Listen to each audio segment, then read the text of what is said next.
Greetings, fellow dragon fruit growers. This is Paul with another fruit review. Today I'm going to review this just over half a pound Jala number 1. Now you can see its beautiful exterior. It's really a nice dark red, especially compared to some of these other Ocamponis. This is El Grullo and this one is Panama.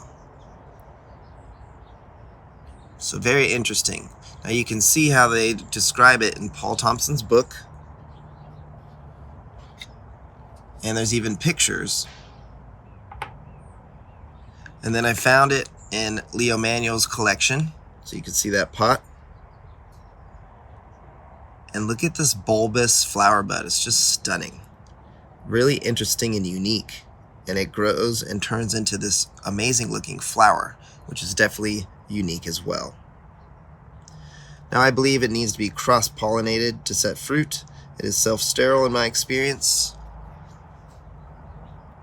So let's go ahead and give this a taste. Now I've tried 2 fruit off of the plant already, but let's see how this larger one is, and I let it stay on another week, so it's a bit more ripe than the other ones I've tasted. And there it is, a red-fleshed variety. Now, there are quite a bit of seeds in there, which I have experienced. This can be a bit seedy, but that's not always a bad thing. So let's see how this tastes. And let's measure the BRIX score. You can see the color of the pulp.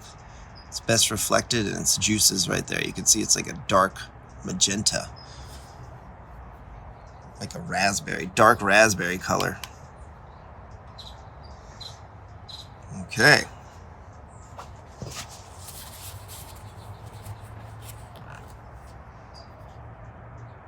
Probably be really good in smoothies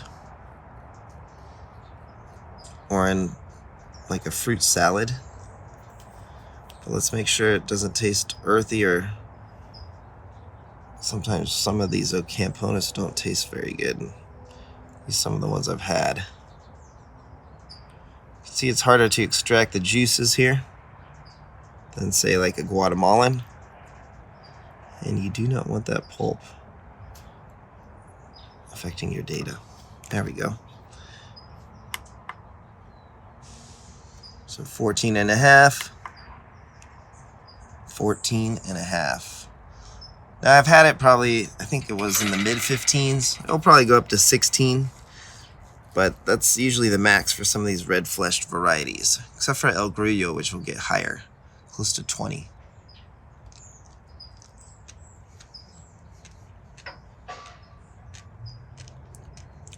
Definitely crunchy seeds, but they are not earthy, which is a good thing.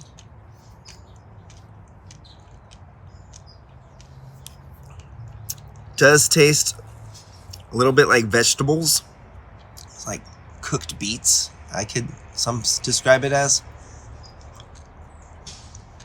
Sweetness with some beetness vibe to it. Dense texture.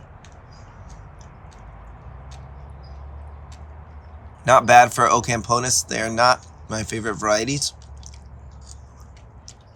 although I have several more that I'm going to taste in the collection, and maybe they'll change my mind. I'd give this about a 5.5 out of 10. It's unique. It's definitely a hard to find variety, and some people from that region in Mexico, it's probably a bit of nostalgia, I guess, or, reminds them of home. So I could see a lot of people enjoying these for that reason. But there's much better dragon fruit to consume than this variety. So, again, 5.5 out of 10. A little seedy. Tastes kind of like eating vegetables, but with some sweetness to it. So that's the story with Jala number 1.